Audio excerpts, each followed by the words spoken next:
D2 Word Life here with Rip Roman Reigns' biggest fan tides. No.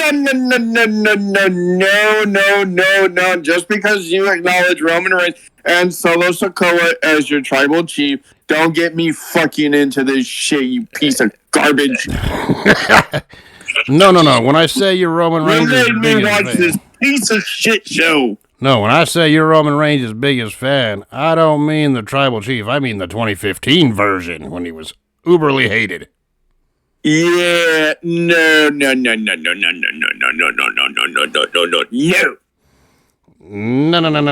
You. By the way, the reason. No, Batman. God damn it. Anyway, that's a nice way to start off this freaking review right here. And yeah, we are reviewing the 2015 Royal Rumble event, which many people, including myself, say is probably one of the worst Royal Rumble events in history. Trash. Garbage. Dumpster fire. D2 channel. No, my channel's only trash when you're on it, which is pretty much almost every video these days. Yeah, no, I make your channel better. And, yeah. I mean, this event... I was surprised you didn't say Matt. I mean, this event as a whole is negatively criticized, even though we know Riptides really love the winner of this one. Nope, that was you. But it did have one good match on it, but we'll discuss it as we go through here, what happened. Anyway, the 2015 Royal Rumble took place on January 25th, 2015, so pretty much nearly 10 years ago at day of recording. And it took place at the Wells Fargo Center in Philadelphia, Pennsylvania, with an attendance of 17,146, who left that show dissatisfied. And they wanted their money back. Yeah, and saying that they were dissatisfied is pretty much sugarcoating how they really felt. Yep. Of course, we do got to mention this.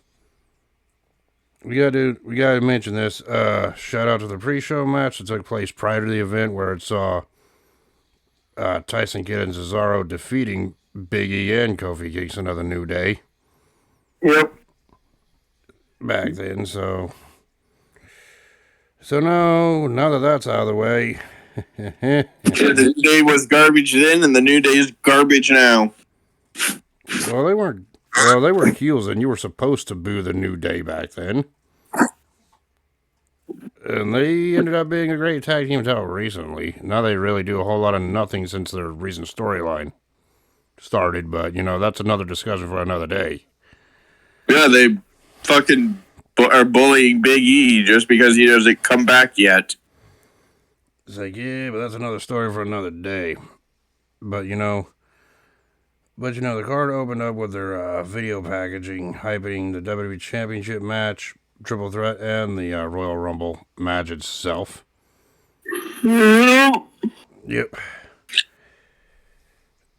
And now we get to the opening match, which was... Oh, yeah, and the commentators for this show was your boy Michael Cole, JBL... Nope, your boy Michael Cole. No, it's your boy. You know you loved his orange singlet. No, we all know that you did. We're going to have the discussion every time Michael Cole's on commentary for a show. Yes, because you loved him in his orange jumpsuit that you want to wear and have his autograph. It's like, heck no. Every time I see freaking Michael Cole wearing the orange singlet, all I can think about is like, that looks like a prisoner.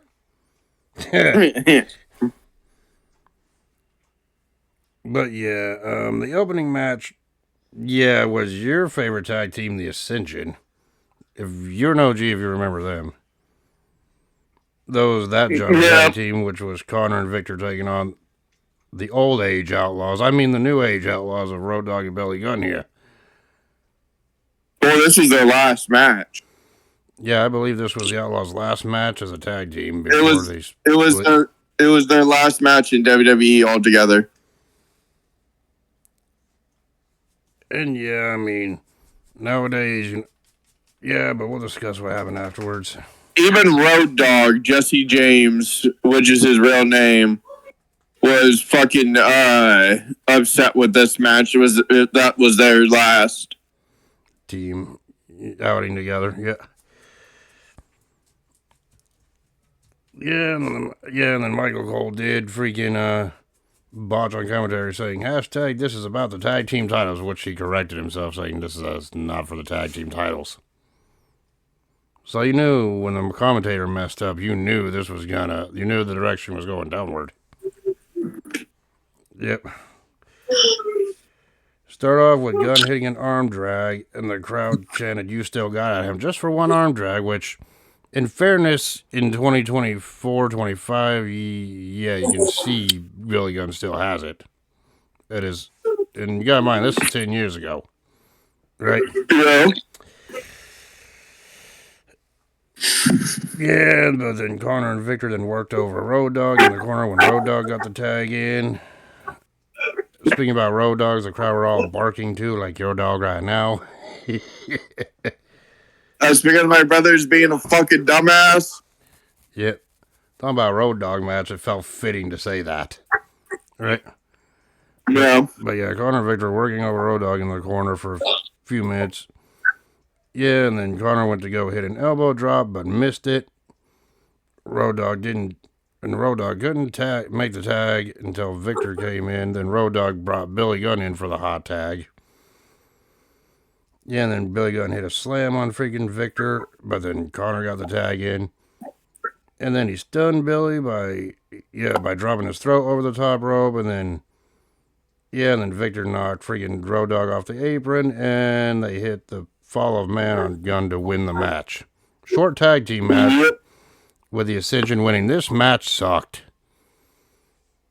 It was really short. It felt below average. Felt like something you would see on Raw at the time. They didn't really need to do this on a pay-per-view. Yep. Oh, yeah, and just one thing. What the fuck were Road Dogg and Billy Gunn's wearing on their damn heads when they came out? Yeah. Looked like some kind of like alien hats they were wearing on the way out for this outing. Probably. Which is ironic because not only did we see the New Age Outlaws take on the Legion of Doom at the Royal Rumble in 98, we saw them take on the Legion of Doom from Wish here at this Royal Rumble in 2015. Yep. And just think, this was the only good highlight of the Ascension on the main roster. After this, they got turned into glorified freaking jobbers and their careers went downhill. Yep. So yeah, that showed how much faith McMahon had in the Ascension tag team at the time. Yep. So yeah, this match wasn't really good. It was really short. It felt something you could have saw on the next night on Raw, which we'll get into that after we talk about the Rumble match as a whole. Right? Yep.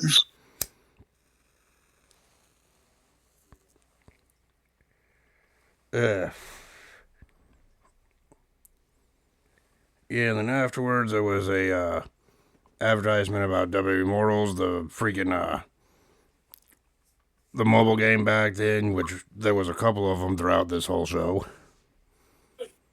including one in the backstage segment, but we'll talk about that later. Yeah. Yeah, then they aired a commercial about Steve Austin's podcast on February 2nd after Raw with Triple H as a guest. I think we all know, we all seen that one. Right? Yeah. Yeah, and then the announcers recapped it. It's like, use a couple minutes to recap things like Sting on Raw, and then Ziggler, Ryback, and Rowan getting their jobs back because of Cena winning a handicap match on Raw prior to this. Yeah, the 3-on-1. Yeah, which they announced that Ziggler and Ryback would be in the Rumble match, considering they won their matches on SmackDown, but Rowan did not, but we'll talk about that later. Right? Nope. Yeah, and then Triple H. This was just mostly, backstage segments to fill up time, I guess. backstage, Triple H and Stephanie were talking backstage, and they complained about Sting just showing up at WWE shows, saying, "This ain't WCW. Where is he at? Is he in the rafters or something?" And then Paul Heyman said that he's there to solve their problems. And then Heyman suggested that he has a solution for Sting, and that the solution is Brock Lesnar. And then Paul left. Mind you, Brock Lesnar never fought Sting one-on-one. Those two never even crossed paths, so this was just a tease for nothing. All right? Yeah, because they wanted to do Sting versus Taker. But no! Yeah. And we all know what this really would amount to. It would have amounted to that Triple H and Sting WrestleMania 31 match. This was just a continuation of that at this point. Yep. Which to me, this is just my opinion, my honest opinion on that Sting Triple H match from Mania 31. It was an alright match for what it was, but, the wrong person won, but we'll talk about that when we talk about that event. Alright. Anyway, we go on to the next match, which was for the Tag Team Championships, as this was the Usos, a young Usos tag team, by the way. Back when you really couldn't tell them apart, they looked exactly alike, taking on The Miz and Damien Mizdow as stunt double. Yep. Now, I'm going to freaking tell you now, I'm going to give this away now, but Mizdow never got tagged in legally during this match. So they didn't get tagged once. So basically, The Miz was just working with the Usos 2-on-1 here without even tagging out the whole time. Yeah, because he was saying, "Oh, I'm the one that won the titles," when it was Mizdow that had won the titles. Or fucking... Yeah. Whatever the fuck his actual name was. Yeah, and the Miz and Mizdow did win the tag team titles, I believe, at the 2014 Survivor Series a couple months prior, but then they would lose them about a month later to the Usos, and that's why they got the rematch here anyway.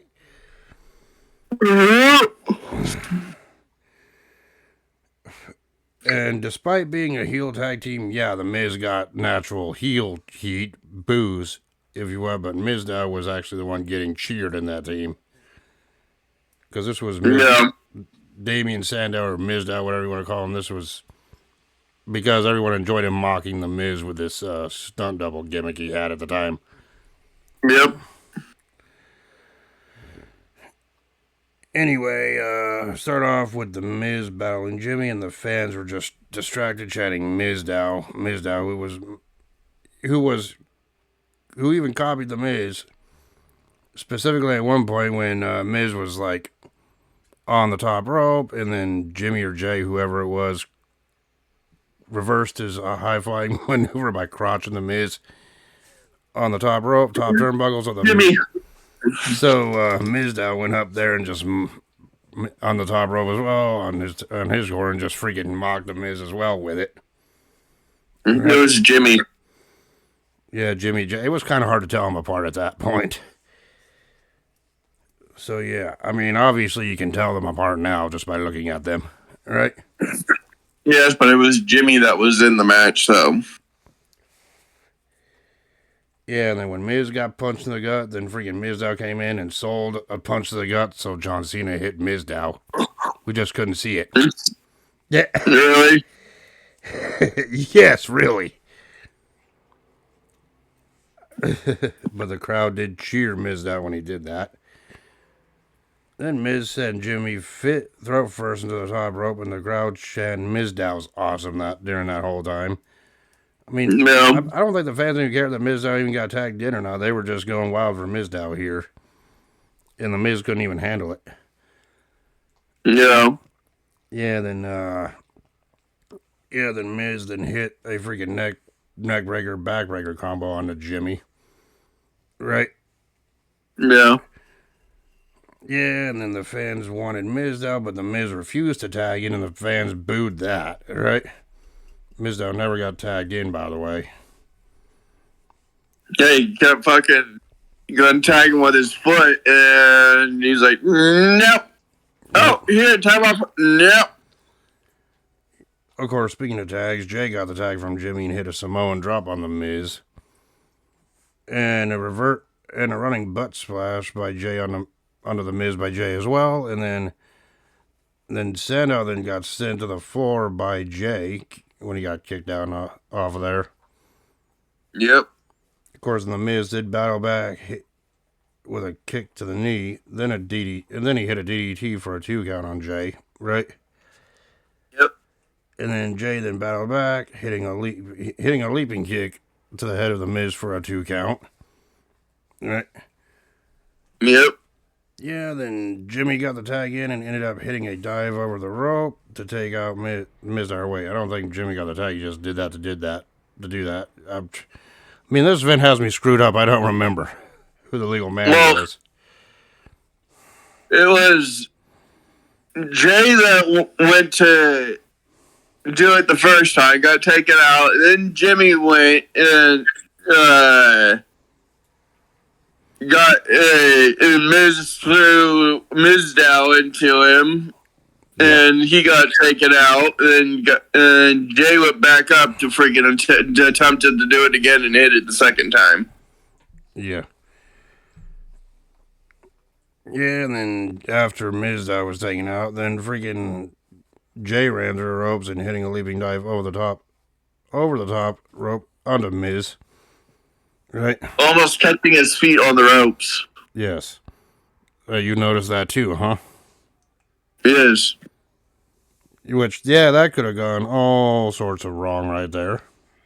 It was a botched move.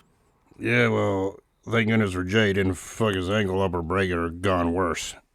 You know what I'm saying? He was lucky he didn't fucking get it caught. Yep. Of course, back in the ring, Jay missed a splash, and then the Miz hit a skull-crushing finale on Jay for a 2 count. And then the fans chanted for Mizdow, even though he was on the outside of the ring, wasn't even involved in the match at this point. Then Mizdow fucking ran in and he did the skull-crushing finale and then ran out. Yep. But yeah, before we even get to that, Miz ran at Jay in the corner, but then Jay hit a super kick and a top rope splash for a 2, so it was 2 finishers, 2 kick outs, right? Yep. Yeah, then Mizdow came in, saved the Miz, sent Jimmy Uso into the turnbuckle, and then Mizdow hit a skull-crushing finale onto Jay, which gave Miz the opportunity to try to cover Jay to win the match, but Jay kicked out at 2 again. Right? Yep. Then Miz battled Jay in the corner. Jimmy got the tag in and hit a kick to the head of the Miz, and then Jimmy gave Miz a powerbomb that put him down and out, and then Jimmy Uso hit a superfly splash from the top rope to win the match for a 3 count to win and retain the titles. Yep. So, your thoughts on this match? Yeah, it was okay. Yeah, it was okay for what it was. It was entertaining, but, you know, it didn't really feel like a tag team match. It felt more like a glorified handicap match because how Mizdow kept standing on the apron the whole time, not even being tagged in. But I understand the story they were trying to tell there. Yeah, because Miz was breaking up their tag team. Yeah.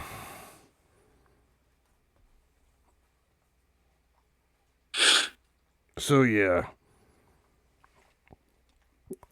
And then after that match, we go to the kickoff pay-per-view panel talking about the things that happened during the New Day and Tyson Kidd and Cesaro match, which we already briefly covered, giving the shout-out to Kidd and Cesaro for winning that match. Yeah, then Joey Mercury and Jamie Noble were backstage with Joey Mercury playing WWE Immortals on the iPad. See? Pretty much another advertisement for that mobile game. Yep. At that time. And then Seth Rollins came in and complained about how they were playing video games on a night that is the biggest match of his career at that point, competing in the WWE Championship match. And Rollins said that he was going to walk out as WWE Champion anyway, considering he has 2 opportunities. Because you gotta remember, Rollins was the Money in the Bank briefcase holder at this time. Yeah.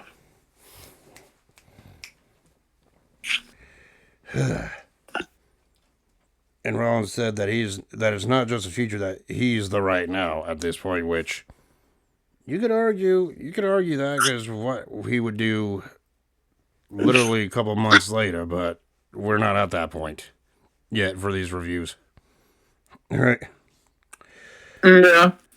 And then they showed a commercial saying WrestleMania 31 at that point was taking place 63 days from that point, yeah, they do that every year at the Rumble, advertising, oh, how many days until WrestleMania? All right. Yep. Yeah, and this was a short period before the women's division was taken seriously, so this match fell flat. And this next match I'm about to talk about is Natalya and Paige taking on the Bella Twins. Brie and Nikki. As a matter of fact, I think you named your dog after one of them. Brie. Yes. But anyway. It's like, yeah, and then you gotta realize Nikki was the Divas champion here. And, they were wearing, green matching outfits, whatever. Doesn't matter. Right? Yeah. But no one really cared about this matchup. They were just looking forward to the triple threat, I believe, at this point. There were some quick tags with each women coming out with offense here. Natalya brought Nikki to the corner, tagged in Paige and did a double suplex, which I thought looked nice. At least there was some double team action here. Right? Yeah. Paige crawled into a cover. Referee got 2 count. The announcers were rambling on in commentary about something that was totally irrelevant, right? Yeah. And then a drop kick. Yeah, and then freaking Nikki hit Natalya with a drop kick. Brie got the tag in and hit a reverse DDT on Natalya. And the fans weren't really into this matchup. And talk about fans that weren't really into that match, I'll be reserved for the main event here. Right? Nikki didn't hit a snapmare on Natalya, and then Nikki then also hit a back elbow to Natalya that kept Natalya down and out. Yeah, and then Brie hit the running knee attack on Natalya in the corner, and she yelled out Brie mode, which no one wanted to hear. Remember that theme song? Jeez. Right? Of course, Natalya. Your favorite entrance? Oh, God, no. I don't know, which freaking entrance theme is worse? The Brie mode theme song or the RTC theme song? RTC.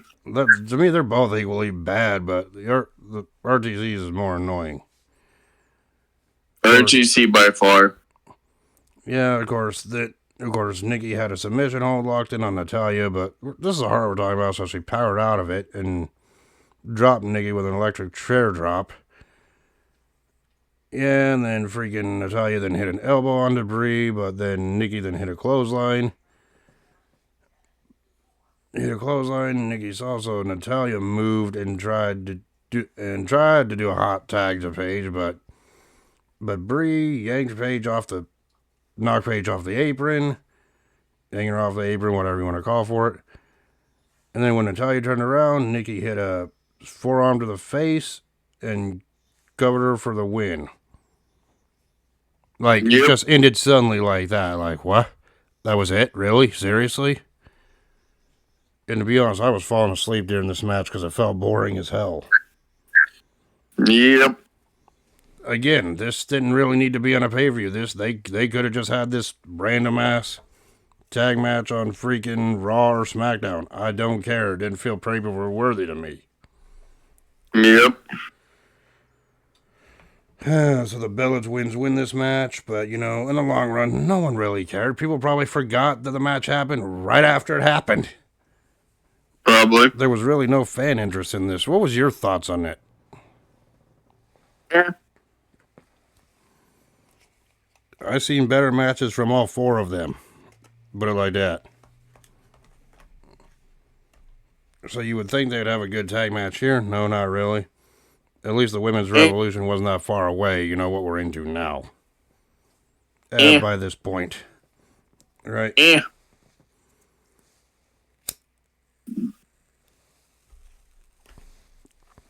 So yeah, it wasn't the best match. I could really care less about that tag match, really. That's a shame to say because women's wrestling got really good following this year that we're talking about. No, But this just wasn't it. All right. no.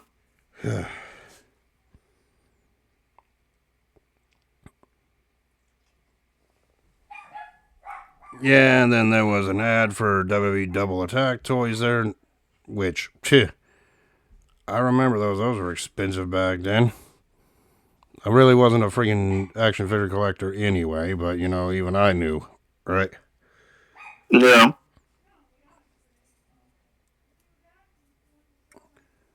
Yeah, and then they aired a commercial for a documentary on the WWE Network called WWE 24 WrestleMania 30, about featuring some backstage stories about that show, which, yes, they also briefly showed Vince McMahon leaving WrestleMania to go to the hospital with The Undertaker. We all know that story. That's been well documented. Yeah. But, yeah. And then afterwards, there were clips of superstars talking about how they're going to win the Royal Rumble match, with Roman Reigns spot on saying that. Then Goldust, Stardust, Rusev, The Miz, Mizdow repeating the same lines, along with Big Show, Fandango, and Rosamunde and Daniel Bryan. All right. Yep. Oh yeah, and let me pause for a second. If someone 10 years ago at the time the 2015 Royal Rumble airing live, if someone would have said to them, "Hey, you know this guy named Stardust? He'll be the face of the company in 10 years," I bet you would have called them a liar. You mean Cody Rhodes? Yes, Cody Rhodes, Stardust. Back then he was a Stardust gimmick. If someone would have told you that Stardust would be the big face of the company 10 years from now, as his regular Cody Rhodes persona, if I would have told you that 10 years ago, you would have probably called me a liar. Most likely. But ironically, that's exactly what happened. Or do you mean that he would start up a company? Shit, if I would have told you that this Stardust guy here is going to leave the company within a year and start up his own company that rivals WWE in about 10 years, you probably would have called me a liar then too.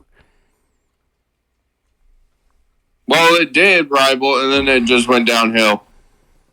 Yeah, but we ain't talking about no AEW show. I don't even think we're going to be doing any AEW pay-per-view reviews. If we were going to do anything outside WWE, I'd rather review TNA shows.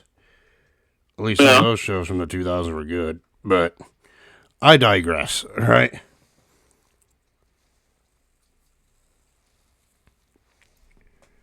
Next, we had the video package airing hyping up the WWE Championship match, which was next, by the way.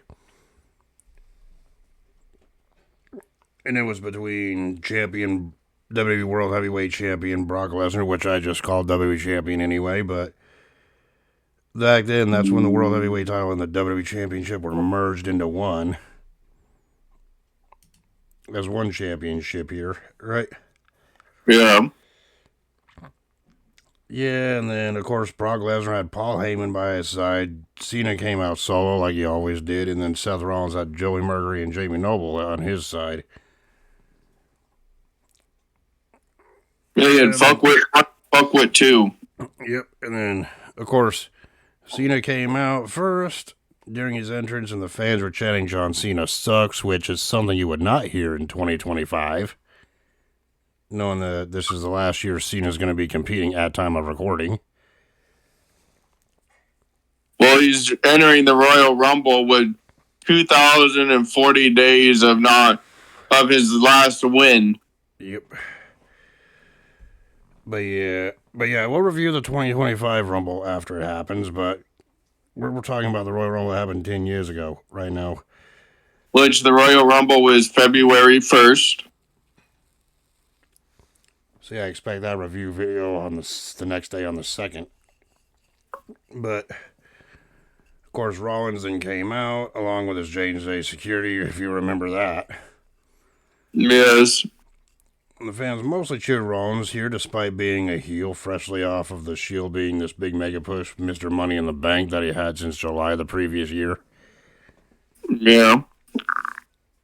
And of course, Brock Lesnar and Paul Heyman made their entrances last. And yeah, despite being a part-time heel champion, Lesnar still got a good amount of fanfare here too. Yeah. So the match started. Rollins ran at Lesnar right away. So Lesnar hit a German suplex onto Cena, and J&J security tried to interfere. So Lesnar hit suplexes on all of them, dropping them on both of them, dropping on their heads. Right. Yep. And I'm like, this triple threat match starting off intense. Yep. And this was like a couple months before Lesnar coined the phrase Suplex City, by the way. And the fans were cheering as he hit German suplex on Rollins and then on Cena again, and then more. Well, that's because everyone was saying Suplex City. Yep. Suplex City. Yeah, and then freaking Lesnar hit more German suplexes. One on Seth, but Seth looked like he landed awkwardly after one of them because he landed right on his shoulder instead of his back. Right? Yeah. Yeah, and then... Well, that's because he twisted in midair. Yeah. And then Lesnar also hit a vertical suplex toss onto Cena. And then another one on Rollins where the fans were cheering for Lesnar at this point. And of course, the chants were chanting ECW for Paul Heyman because you got to remember this event took place in Philadelphia. The home base of ECW back in the day that Paul Heyman ran. So I'm pretty at the 2300 arena. Yeah, so I'm pretty sure Heyman appreciated that ECW chant despite not showing it, right? Yeah. So Lesnar then applied the Kimura lock on Cena, but Rollins broke that up with a flying knee attack off the top rope onto Lesnar. Yeah, and then Cena then hit the attitude adjustment on Rollins. It's like hit the attitude. Actually, no, he hit the attitude adjustment with Lesnar. Rollins covered him only for a 1 count. Right? Yep. Covered Lesnar for a 1 count. Lesnar then sent both guys out of the ring as the crowd just erupted upon him. They were pretty much cheering Lesnar like he was the savior of WWE at this point, right? Yep. Oh, if only they knew what was going to be coming after this match. I'm pretty sure they did, right? Yep. Yeah, and then Rollins then hit a drop kick on the outside of the ring that sent Lesnar into the ring post. And then back in the ring, Cena hit a couple hit his shoulder blocks and a spinning suplex on Rollins, which crowd did not like at all because you got to realize Cena was a polarizing character here. Half the crowd were cheering him, half the crowd were booing him. It doesn't matter, right? Yeah. Of course, Rollins fought out of it, so Cena hit another suplex onto Rollins. Yeah, and then freaking Cena went to go hit the 5-knuckle shuffle onto freaking Rollins, but Lesnar came back in and attacked Cena with a German suplex. I'm like, sorry, John Lesnar, saw you. Really? Yes, I have to say it. No, you don't. Yeah, I did. No, you don't. Of course, Rollins and Cena were able to get Lesnar out of the ring briefly, and then things slowed down from fast pace to sort of a medium pace from here. And then Lesnar then sent Rollins outside the ring, and then Cena decked Lesnar hit Lesnar with a clothesline, right? Yeah. Knocking him down while you farted. No, I'm kidding. That's what it sounded like. What the heck was that noise? Exactly what you were saying. Thank God no one has smell-o-vision. But anyway, Rollins had hit a springboard attack, only for Lesnar to catch him on the shoulders and hit an F5 onto Rollins. But Lesnar went to the cover, but Cena made the save, so Lesnar dropped him with another released German suplex. Right? Yeah. And then Lesnar went on to the outside of the ring, cleared off the Spanish announce table with intent to use. Poor Spanish announce table, they always get destroyed. That's why they don't have them anymore. Yeah. In life, there are 3 guarantees: death, taxes, and the Spanish announce table getting destroyed at a WWE show. Yes. Yeah. Then Lesnar went back to the ring, then Cena hit a or FU, and then Cena then hit a second FU, followed by a third FU for 2 count on Lesnar. Because Rollins pulled Cena out of the ring. And then Rollins then came back in and hit a curve stomp to Lesnar, but Cena then attacked Rollins for the save. So yeah, we had 4 finishers Lesnar received in about a minute here. Right? Yeah. And then Brock Lesnar hit 3 F5. Yeah, and then Lesnar stumbled outside of the ring, so Cena charged at him with a spear that sent both of them through the barricade at the timekeeper's area. Yep. Which I thought looked like a great spot, but then moments later, Cena then threw Lesnar hard into the steel stairs on the outside. Then Cena then hit Lesnar in the head with the stairs. And then Rollins then hit Lesnar with a drop kick. And then Rollins went to the top rope and hit a flying elbow drop on a Lesnar through the announce table. Yep. So yeah, the double team on the big strong man was fierce with this one in a short period of time. And yeah, the crowd was chanting, "This is awesome," after that, which I tend to agree. Because at this point, you didn't know where it was going to go, even though with the power hindsight, we know who won, but they get you lost in the moment. Right? Yeah. So Lesnar was Yeah, down. Brock Lesnar retains. Yeah, but we'll get to that ending when we get to it. Still worth noting. The rest of the match is still worth noting. So Lesnar was down and out on the floor, even freaking getting EMTs out there to Lesnar, right? Yeah. But, back in the ring. Freaking Cena went for a FU or AA, whatever, on Rollins, but Rollins landed on his feet, so Cena hit a power bomb onto Rollins for a 2 count. Yeah, and of course, the great freaking drama acting from Paul Heyman's at one point, because Heyman was yelling at the ringside, "Needing a doctor to work on Lesnar here," right? Maybe busted his rib or something. No. Yeah, and then back in the ring, Rollins yelled Cena with a running power bomb into the turnbuckle for a 2 count. The buckle bomb. Or the buckle bomb, running power bomb into the turnbuckle, whatever you want to call it. It's still the same move. All right? Yeah. And then both guys were down and out, selling the pain, something you need to learn how to do on 2K. Yeah, no. And yeah, that's my one. And yep, that's my one per video. Yeah. Okay, I challenge you 1v1. 1v1 wrestling. No holds barred. Maybe when the servers in the game are better. I heard they're still crap. But anyway, Cena applied the STF on the Rollins, but J&J Security came in to make the save, knocking Cena off of Rollins here, making him break the hold.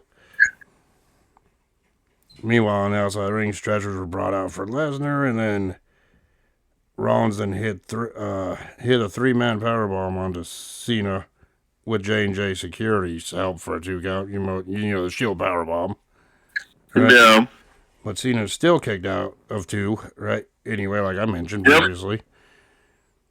Then Cena made his comeback by setting Rollins on the outside of the ring, then hitting an AA on hitting the FU or attitude adjustment, whatever, on the Noble and Mercury at the same time, one landing on the other on the landing. Yep. Which is impressive, but it ain't as impressive as when he held Big Show and Edge up on his shoulders at the same time, but unlike Edge and Cena, well, that's because he held a 500-pound fucking giant, and then Edge was fucking 250-plus pounds plus. Yeah. On top of the 500. But unlike Edge and Big Show, Mercury and Noble took the move at the same time. We all know if that happened at WrestleMania 25, Edge would have been squashed under Big Show's weight. That's why he got off of him real quick. Yes. But yeah, that was still impressive to see. And then Cena then hit an A on the, or FU or A, whatever you want to call it, on the Rollins for a 2 count. And everyone thought that was it, but no. Freaking Rollins kicked out. Everyone cheered Rollins kicking out. Yeah, and then they showed Lesnar on the backboard on the outside. And Cole said that Lesnar had a broken rib. Or at least had a broken rib and everything else, which made you believe that was the case. So that's good storytelling right there, right? Yeah. Yeah, then Rollins hit an enziguri kick to the back of the neck of Cena, then a curve stomp on Cena for a 2 count. Right? Yep. And you could tell at this point both men were spent going after each other, right? Yeah, that's when Brock Lesnar ran back in. Yep. And then Rollins then went up to the top for a spinning corkscrew splash, or, commonly known as the Phoenix Splash on the Cena. Yeah, and then once he hit the move, that's when Lesnar went back into the ring to make the surprising save. Right? Preventing Rollins from getting a pin there. And then Lesnar sent Cena to the outside of the ring with a suplex. Rollins then nailed it. But Rollins was like, oh shit, and then nailed freaking Lesnar in the head with a briefcase.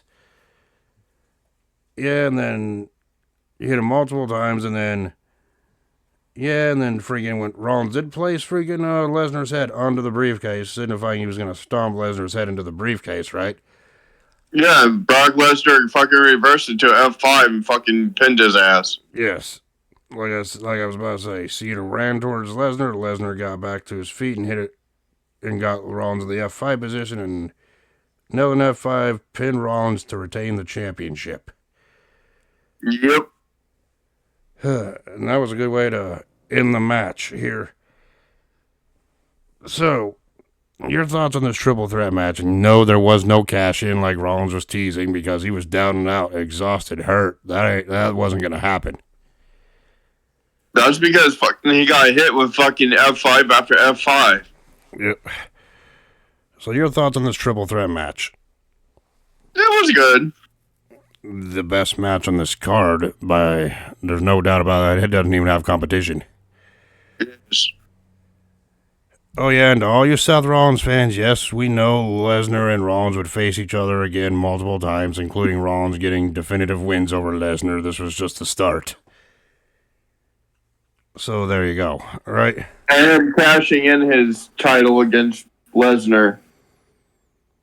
Yeah, but we'll talk about that event where it happened when we get there. So yeah, I hope you liked that great match because it's the only good match in this card.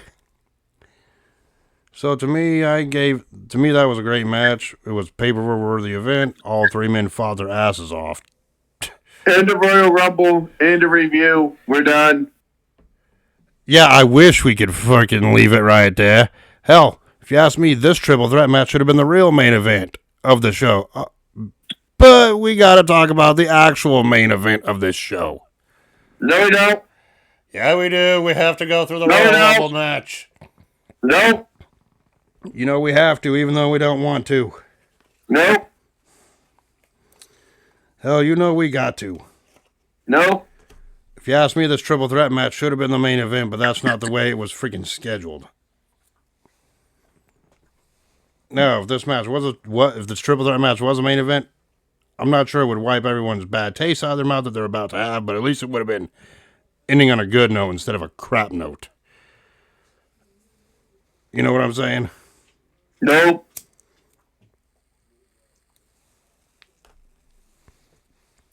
Lord help me with this one.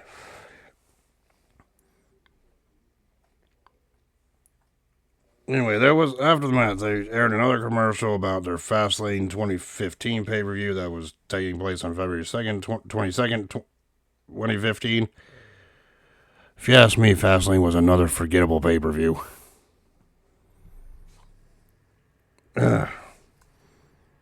But, yeah, they did their video high package, by the numbers for the Royal Rumble match, which... Yeah, we have to talk about that. And we know this is your favorite Royal Rumble match of all time. You're so eager to talk Nope. about it. Nope.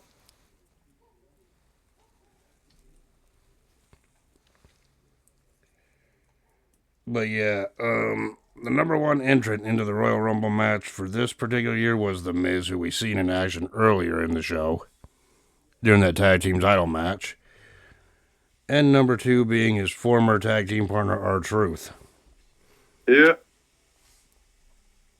Which he did his rap on the way to the ring to his entrance theme, right? Yep. And Miz freaking hit a boot in his face to start off this matchup, and after some back and forth, number three came out with no eliminations yet at this point, and it was Bubba Ray Dudley, or wearing his Dudley Boy gear, because previous to this he was known as Bully Ray in TNA. Yes. And obviously he got a great ovation for this. Back in Philadelphia, the fans were chanting ECW, right? Yeah. Well, he was known as Bubba Ray in WWE. Yep.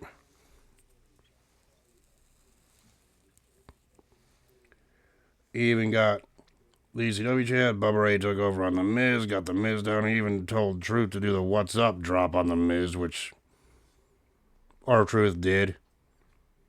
Yeah. And then Bubba then looked confused and everything, so he turned to Truth and said, "Get the tables!" Like he would if Devon was in the ring. Yeah. But we had no Devon Dudley here at this event, but you know, there was no tables here. That probably would have been more entertaining to see than what we got, but Truth and Bubba did hit the Deadly Death Drop on The Miz. So there's that, right? Yep. And that led to The Miz getting eliminated, and then shortly by Truth, and then shortly afterwards, Bubba eliminated Truth with a back body drop. So much for entrance 1 and 2 lasting. Am I right? Yeah. Yeah, and then number 4 then came out, and it was the late, great Luke Harper. Right? Yep. Then he started exchanging punches with Bubba Ray. Then Luke didn't hit a super kick, but Bubba nailed him with a clothesline, sending Luke Harper down. Number 5, this was also heartwarming now, was the late, great Bray Wyatt coming out. Right? Yep. And he and Harper actually worked together to battle Bubba and eventually eliminate Bubba from the match. Right? Yep. Yeah, and then Harper and Wyatt went face to face, and I just got chills watching this back. At the time this event happened, no one really cared, but with the power of hindsight, yeah, it's emotional to see. Right? Yeah. Then Wyatt told Harper they should work together, and enjoyed seeing Bubba in there after they double teamed and eliminated him. Right? Yep.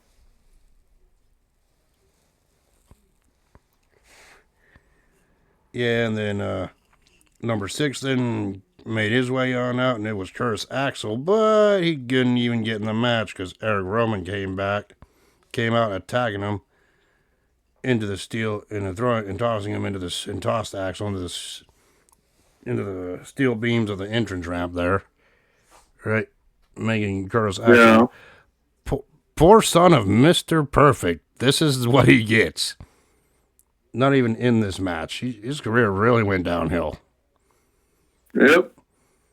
So technically, Rowan took freaking Curtis Axel's place and entered the ring with all 3 original Wyatt family members facing off. Right? Yep.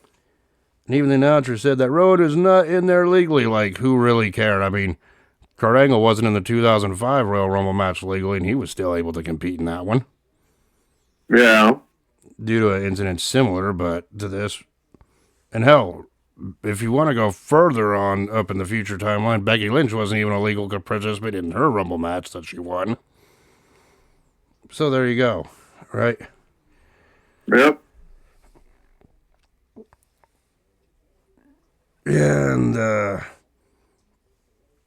And as Roman Yeah, and then at first it looked like Harper was going to side with Rowan here against Wyatt, but that was all a ruse as Wyatt and Harper both attacked Rowan here. Yeah, and then Rowan and Harper then battled by the ropes here, which was a big mistake because Bray Wyatt dumped both of them over the top rope to the floor, eliminating both. All right. Yep. Yeah, and that's when we had number 7 come out, which was the Boogeyman. You know, your favorite. The Boogeyman. So Boogeyman got into the ring. He tried to intimidate Bray Wyatt with his whole supernatural scary gimmick look, but then Wyatt did his upside down pose walk. And he hit a clothesline to freaking Boogeyman and dumped him out rather quickly. Yep. So I'm like, okay, that was cool. And then number 8 was Sin Cara. No one really cared about him. Right? Yep. And of course, Sin Cara came out. Wyatt quickly overpowered him and hit his sister Abigail and eliminated him. Wyatt at this point was pretty much dominating everyone who came out to the ring and eliminating him rather quickly. Yep. And of course, then we gotta talk about it. Bray Wyatt did grab the microphone and said that this is gonna be Bray Wyatt's year. Then he started singing He's Got the Whole World in His Hands as the crowd was singing along to him, which at the time, we knew that was Wyatt's gimmick at the time.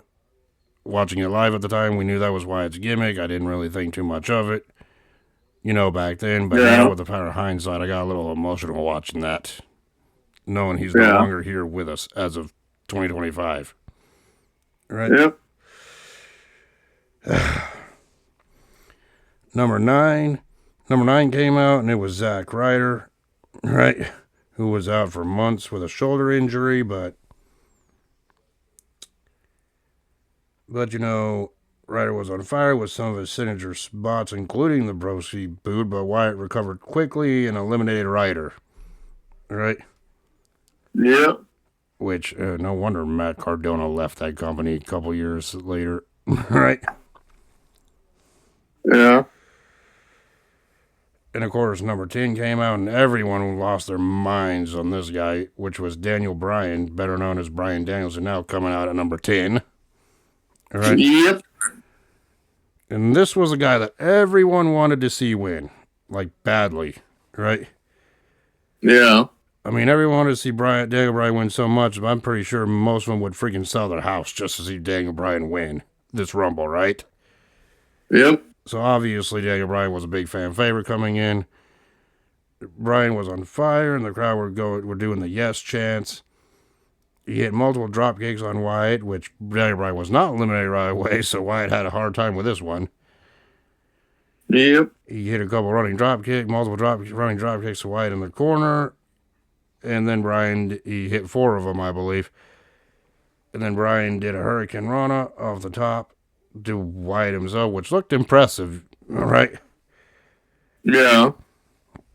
Number 11, Fandango came out. Not really fun dingbat is what I like to call him. All right. Then he nailed Fandango nailed Bryan with a drop kick. As the crowd was out there singing Fandango's old theme song, the one he had when he debuted. That was the only popularity he ever had. Let's be honest about it, right? Yep. And then Fandango did some posing, and then Bryan did it. Bryan then bowed back on Fandango and hit an airplane spin and tried to eliminate him. But was unsuccessful. Riot at this point was resting in the corner during the altercation, didn't really get involved in it. Number 12 was Tyson Kidd, who is now best known as a trainer for NXT nowadays because of his neck injury he would have like less than 2 years after this. Right? Yeah. And then Kidd nailed Bryan with a kick, followed by a missile drop kick. And then Brian then nailed Fandango in the corner with a dropkick in the corner, and then Kid hit Fandango, and there was a double crossbody sequence between Kid and Brian hitting each other at the same time. Right? Yeah. That was a good spot, I thought. So all 4 legal participants at this point were down in the ring. Wyatt was up in the corner, right, just chilling, relaxing, right? And then number 13 came out, and it was Stardust. And if anyone would have said to us back then that this guy would go on to win 2 future Rumbles and become the face of the company back then, we would have called them a liar. Yeah. But that's exactly what happened in recent times. And then Fandango nearly eliminated Stardust immediately, but Stardust, Cody Rhodes, whatever you want to call him, hung on and did the skin the cat move. Like what Shawn Michaels used to do, right? Yep. And then Tyson Kidd went to eliminate Brian, but Brian was able to got away and eliminate him with a back suplex over the top rope. So Kidd was out, right? Yep. Yeah, and then Daniel Bryan knocked freaking Bray Wyatt outside of the floor.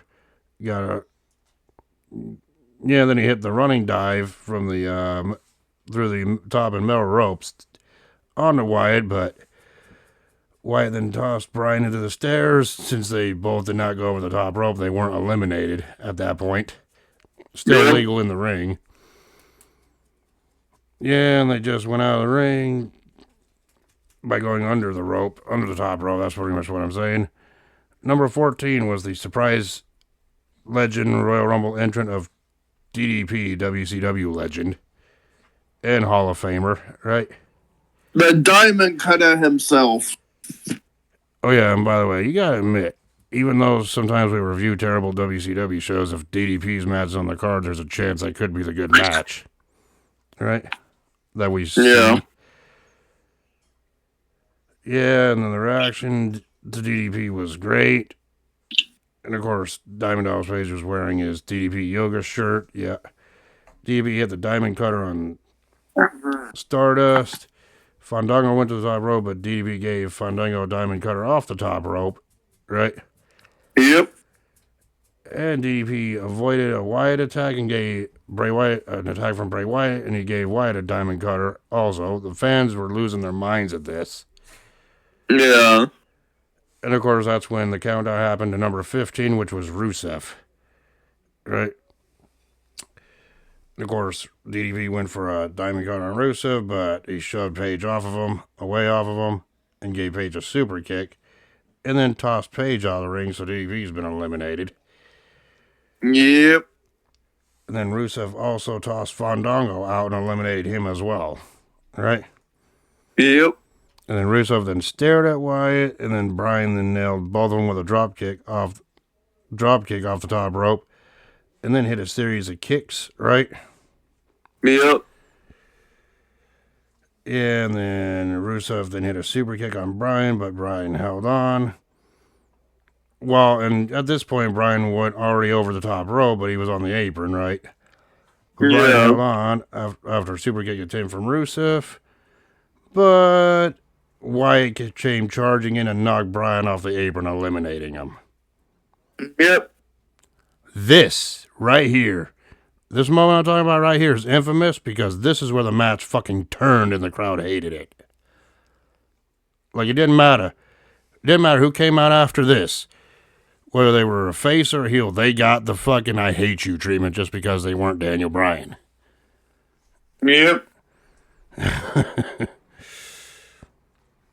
Oh, and just to add more insult to injury, you knew WWE played this on purpose. Literally moments after Daniel Bryan's elimination, they did the countdown to 16, and the first thing people saw was Shattered Dreams. Yep. Meaning Goldust was coming out, and yeah, the WWE really played their audience by shattering all their damn dreams, having Daniel Bryan lose this Rumble match. Yep. And yeah, do we really have to talk about the rest of this Rumble after that? I guess we have to, but the crowd at this point shat all over it. They didn't give a crap. They didn't give a fuck who was the next entrance. They didn't care. they were doing random chants throughout the rest of this Rumble, like, this is bullshit, or Daniel Bryan, or hell, I even heard a CM Punk chant, and let's not forget, CM Punk was gone for a year by this point, right? Yeah. They didn't want anything more to do with this Rumble match at all, right? Yeah. And of course, Goldust came out. Stardust tried to eliminate him, but Goldust hung on, and of course, the fans, like I mentioned, were chanting Daniel Bryan, even though he went to the back, was eliminated, couldn't re-enter the ring. And Kofi Kingston was number 17. Pretty much, he got no reaction whatsoever, right? Yep. And Wyatt nearly eliminated Kingston, but Kingston was able to hang on, right? No one really cared. Adam Rose came out at number 18. If you remember who he is, he had the Rosebuds with him. Most, if not all of his Rosebud freaking mates actually went on to achieve success in WWE, right? Later on in their careers, because the Rosebuds were just NXT freaking people at this point, dressing up as extras for that gig. I mean, hell, Becky Lynch was a Rosebud at one point, so was Braun Strowman, and those two went on to have great careers, right? Yeah. Yeah, and of course the fans didn't really care, but the reason the Rosebuds went around the ring, but Kofi Kingston was tossed over the top rope, but the Rosebuds caught him and put him back in. So therefore saving Kofi Kingston from elimination. And of course, shortly after that, freaking Rusev freaking eliminated Rose right when the Rosebuds were leaving, so they didn't even save their boss or their leader from being eliminated. Yep. Right? Yep. It's like them Rosebuds were useless. Right? Yeah, but then Kofi Kingston got kicked in the head by Rusev, and Rusev eliminated Kofi shortly after that. Yep. And of course, Rusev, Stardust, Goldust, and Bray Wyatt were the legal participants still in the match. All right? Yep. And guess who number 19 was? The most controversial figure at the time that everyone couldn't fucking stand, who a year earlier actually cheered to win the Rumble, and that was Roman Reigns, who came into the crowd and everyone hated him. Because everyone knew at that point what was going to happen, right? Yep. Oh, and if you think Roman Reigns was hated as the tribal chief when he actually was heel, this wasn't heel heat. This was nuclear I hate you heat that Roman Reigns got during his entrance into the match, right? Of course, Roman came in there, cleaned house with a Samoan drop on Goldust, then tossed him out, and then gave Stardust a clothesline to eliminate him as well. Fans didn't give a shit because they just didn't want Roman to win, even though they knew that was going to happen at that point, even before the match ended. Yep. Like I mentioned before, what a year of difference makes. A year ago at this same event in 2014, everyone was cheering Reigns. Now they hate him like he's a plague or something. Yep.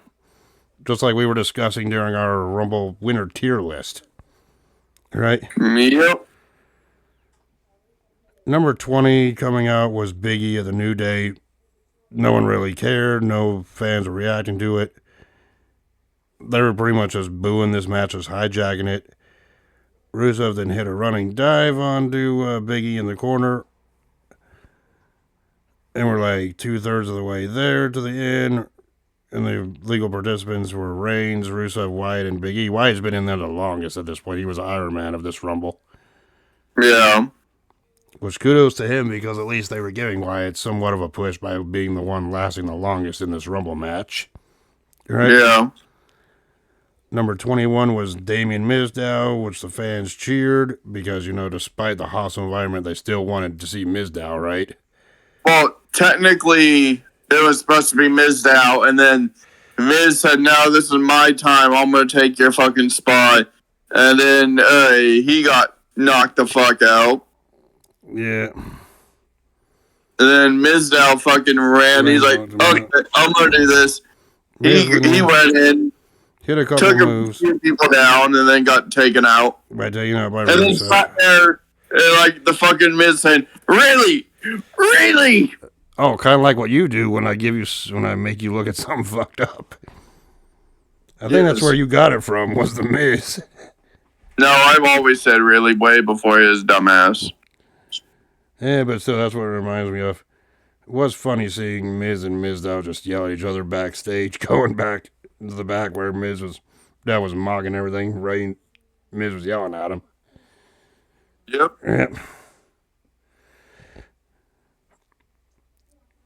Yeah, and then Jack Swagger then came out at number 22, and the crowd went mild.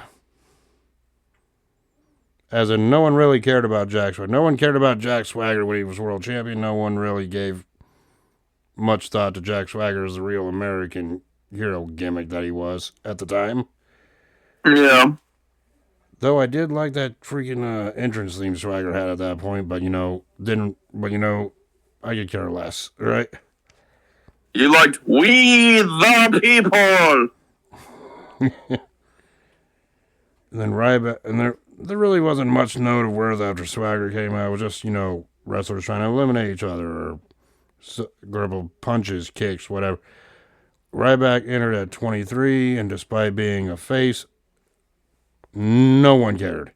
No reaction from this already pissed off crowd at this point, right? Yeah. Of course, Ryback went to clean house on everyone with power moves. When he hit Roman with a clothesline, knocking Reigns down, freaking knocking Roman down, the fans cheered that, right? Yeah. And then Ryback hit a meat hook clothesline on the Rusev. No eliminations at this point. And the fans were chanting CM Punk, mostly because they were bored. But like I said, CM Punk left literally a year prior, and he wouldn't be back for another 8 years following this. 9 years. 8 to 9 years following this. Yeah. And then number 24 was Kane. And not the big red monster Kane. No, this was the most dangerous incarnation of Kane to date. Corporate Kane. You mean Pussy Kane? Yeah. Corporate Kane. Ass kissing Kane. It's like politics Kane, corporate Kane, whatever you want to call it. Ass kisser Kane is what you called him at the time. Yes. Of course, the announcers didn't mention he had 38 eliminations overall, tied with Shawn Michaels for every Royal Rumble appearance he had, which that is impressive. That just proves that Kane was been in a lot of Royal Rumble matches, but Kane never won one. Right? No. I mean, Kane had better Royal Rumble appearances than this, but I digress. Number 25 was Dean Ambrose, and the fans were actually taking a liking to him. They said Dean Ambrose is their last hope to win, right? Also, and the fans were chanting, "Let's go Ambrose," and then Ambrose then did a flying elbow drop off the top rope. 8 guys were left. 5 men were left. 5 men here. Were left. 8 guys were in the ring, legal. 5 guys were left. Now we get the last 5. Number 26, your boy Titus O'Neil came in. Mr. Tripper, the Royal Rumble himself. Well, this was before that happened, but you know why I said that. I don't understand why you said that. Lars says, "Oh boy," as if he was a big name, and he got tossed down about 4 seconds. By freaking Ambrose and Reigns. They were worried that he beat Santino's record. Maybe that's what they were trying to aim for, but freaking Titus O'Neil botched when he freaking fell down it, but not backwards. And I'm sorry, Santino Marella's record cannot be broken. The only way to break that record is by milliseconds, which is impossible. He only lasted 2 seconds, and then he's like, I'm not ready. Well, you got eliminated, Santino. Yeah, so Titus O'Neil got tossed out in 4 seconds. It was a botch. He couldn't get over the first time, so he had to be hit with another clothesline, freaking by both Reigns and Ambrose here. Right? Yep. And Bray Wyatt was still in this match over nearly 40 minutes at this point. Lucky number 27 was Bad News Barrett, who was the Intercontinental Champion at that point. Which By the way, guys, this is also a thing. Is that 3 former Nexus team members were in it. Skip Sheffield as Ryback, Bray Wyatt as Husky Harris, And now Bad News Barrett. Bad News Wade Barrett. Yeah, all 3 of them were legal at this point coming in. Oh yeah, and I mentioned that Bad News Barrett was the Intercontinental Champion when Rusev made his entrance early in the match. He was the U.S. Champion at that point. For those of you keeping score here, I just forgot to mention it during Rusev's entrance.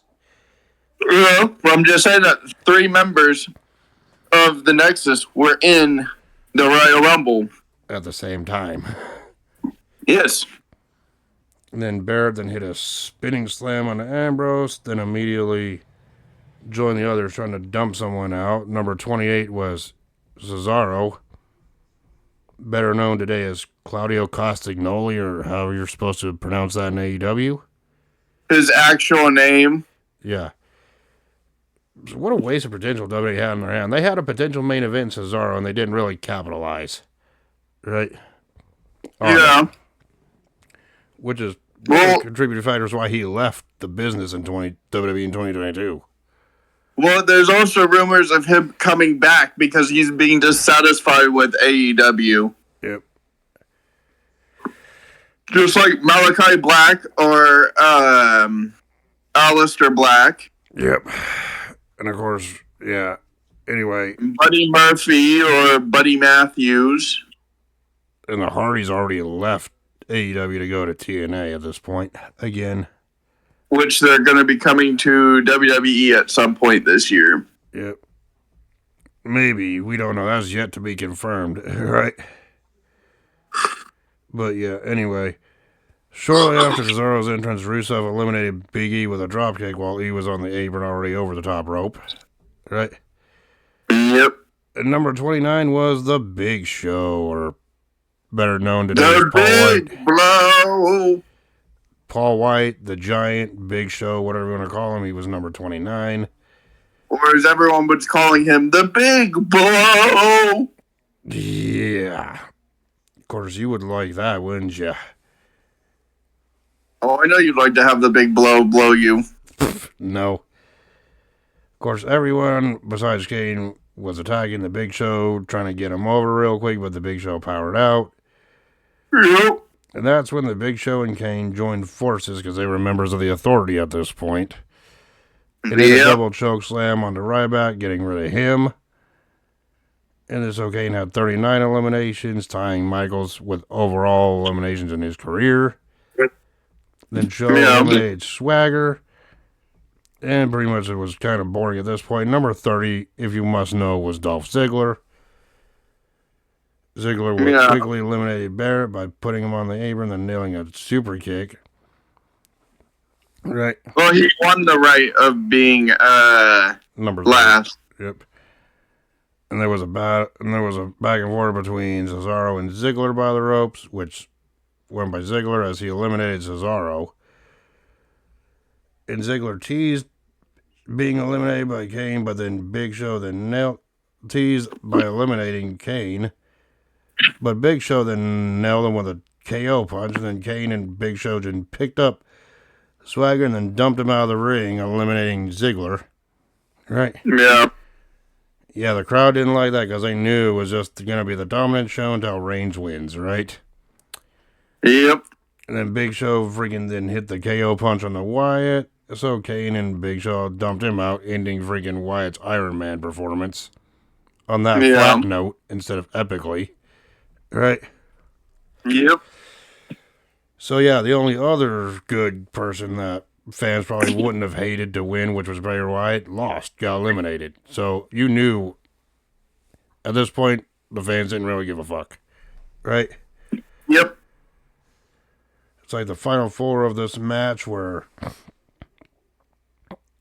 Reigns, Ambrose, Big Show, and Kane, but you gotta remember, there was a fifth person. Rusev wasn't eliminated yet. Right? Yeah. Of course, then Reigns then hit a leaping clothesline on the show, and then would show no show. Reigns was bleeding from the mouth. You were about to say no blow, didn't you? I was gonna say I said no show. I wasn't gonna say no blowed. You were about to say no, bro. You son of a bitch. Maybe I was, maybe I wasn't. I don't fucking know. My fucking I mind know is exactly scrambled. because you were about to say he was no, but you know, shows. Then you backtracked. My brains were scrambled from watching this. All right. No, you were about to steal my fucking thing. Was the big blow, but you were about to say he no blow. No show. No sold. Ugh. Reigns was bleeding from the mouth at this point. Of course, no one really cared. Kane hit a big boot that slowed freaking Reigns down, and then the heels, Big Show and Kane, stomped on Ambrose.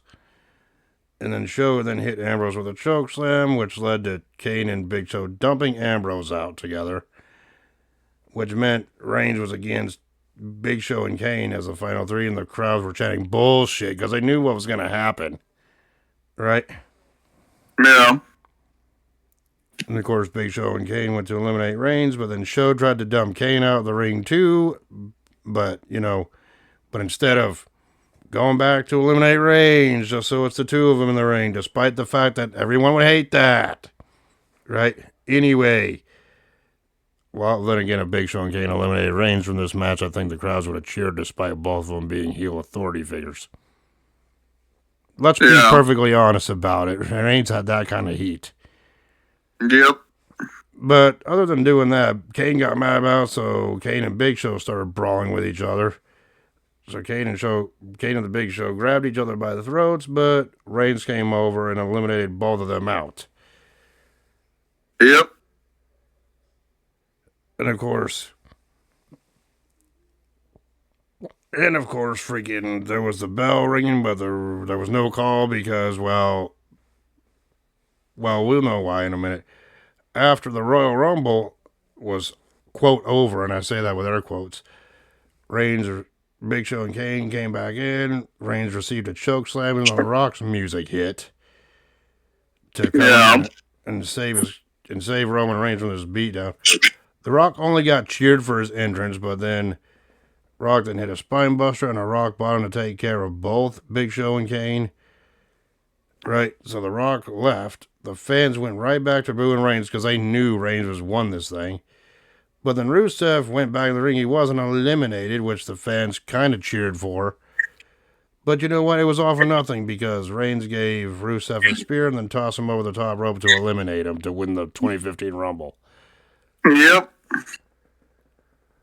And backstage, WWE Champion Brock Lesnar and Paul Heyman were looking on, knowing that Reigns was going to go after them. But even The Rock came back and raised Roman Reigns' hand at the end of the match, and the crowd still booed the shit out of him. Hated him. Yep. They hated Reigns, and they hated The Rock for that. And the show went off air with a standing boo-bation for both men. Yep. Ugh. And that was the end of the Rumble.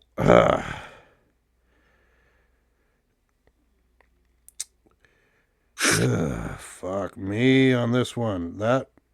Your thoughts on the Royal Rumble 2015 match as a whole? I think I know exactly what you're feeling it. Trash. Oh, you're saying it was just trash. Like I said in our fucking tier list. Trash. Garbage. Garbaggio. Oh, Trashio. Trashio, huh? It's funny. They screwed up the year prior in 2014 for the Royal Rumble match, which we're going to have to review at some point, and they screwed up here. So this is the second year in a row they screwed up the booking again. If you ask me, there would have been 3 people that would satisfy the crowd winning this match other than Roman Reigns, and that would have been either Bray Wyatt, Dean Ambrose, or Daniel Bryan. Yeah. At least those 3 wouldn't have had as nuclear heat as the freaking Roman Reigns did here. Right? Yeah. So my thoughts on this Rumble, it's mixed, okay? Because I hate it. I hated it. Didn't really like it, but I did like some moments in the Rumble. So I'm conflicted here when it comes to my thoughts of the 2015 Royal Rumble. Oh yeah, and like I mentioned, the aftermath to this Rumble sucked because everyone hated it. They were all saying cancel WWE Network. That got trending the next day. Everyone wanted to cancel their network subscriptions. Not me. Yeah. Yeah, and then the next night on Raw wasn't even a regular Raw because they had to cancel it due to weather, so they just showed highlights from this show the next night on Raw. And everyone got reminded about how shitty this freaking show was. Right? Yeah.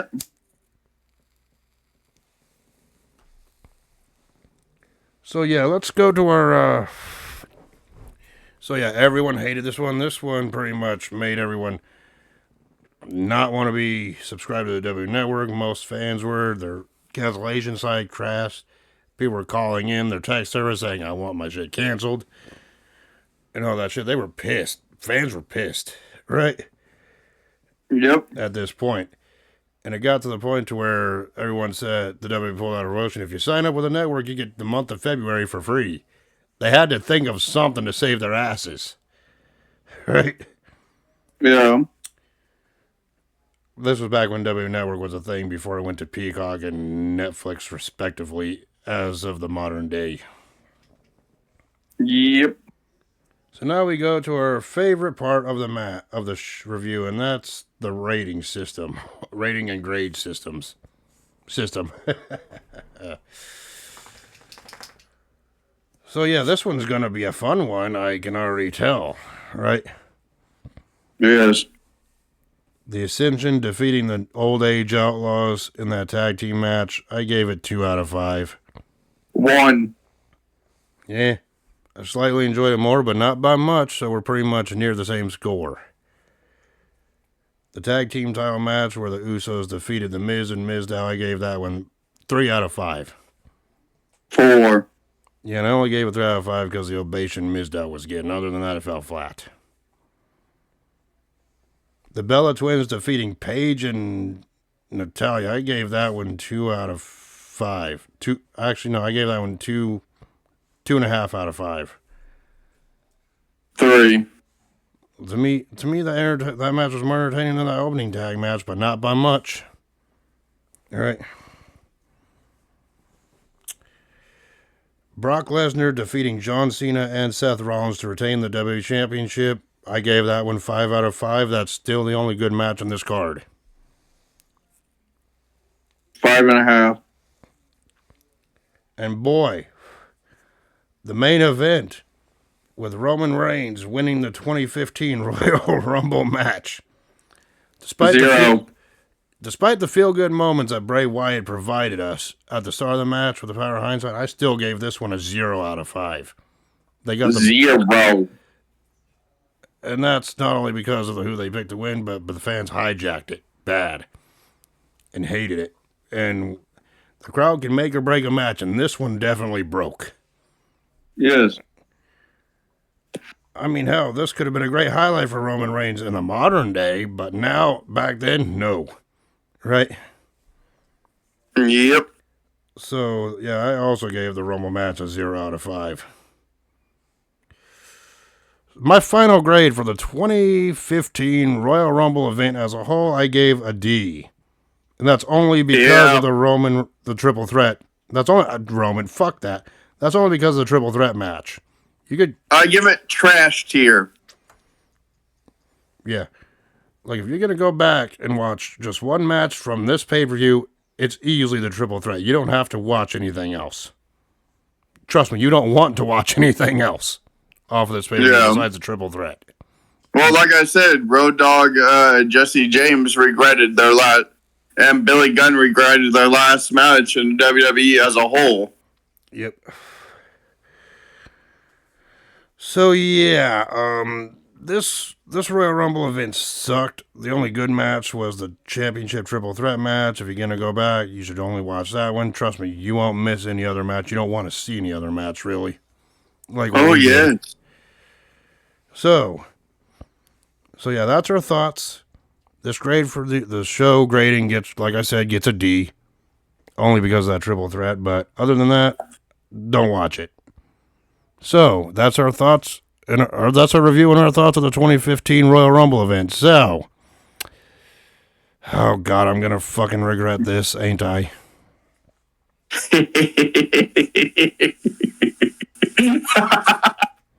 Next week on the review, our second review of 2025.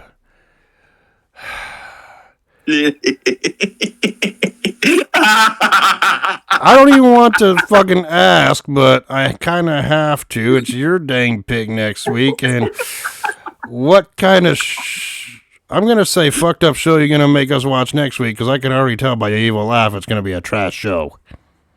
Heroes of Wrestling, just kidding.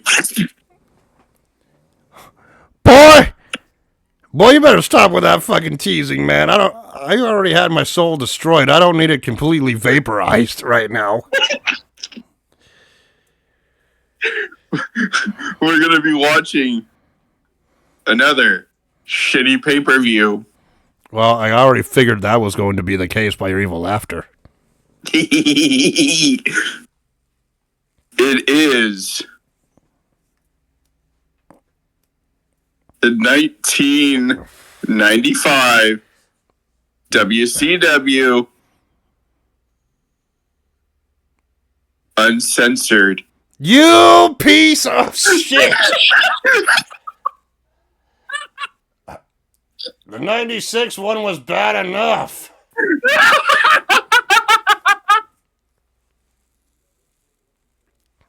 Why you gotta make me watch really? Why you gotta make me watch really crappy wrestling? And yes, I know really starts with an R, but I'm using it for a W in that context. Just kidding. We're gonna be watching fucking 2013, I think it was 2012 Royal Rumble. Wait a minute. Oh, no. No. That guy deserved trash tier. You cannot convince me. You cannot convince me otherwise. What, we're doing the 2012 Royal Rumble? Is that what we're doing next week? The one where Karma scared the shit out of Michael Cole.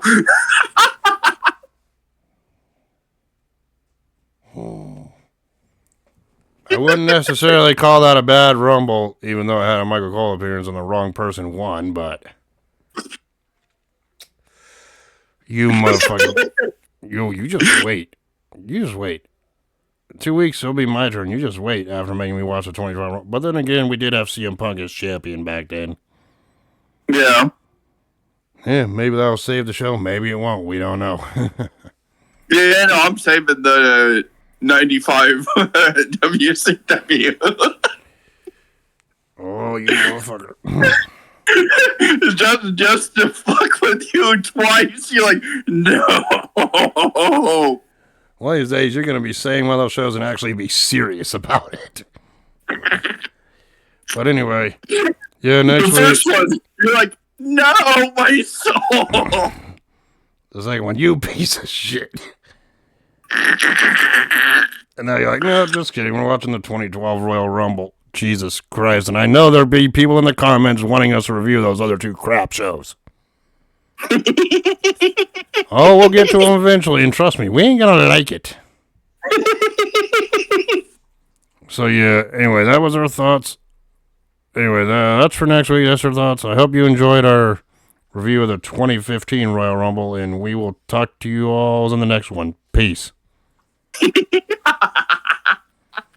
Just remember, I am the asshole. Yeah, you are an asshole.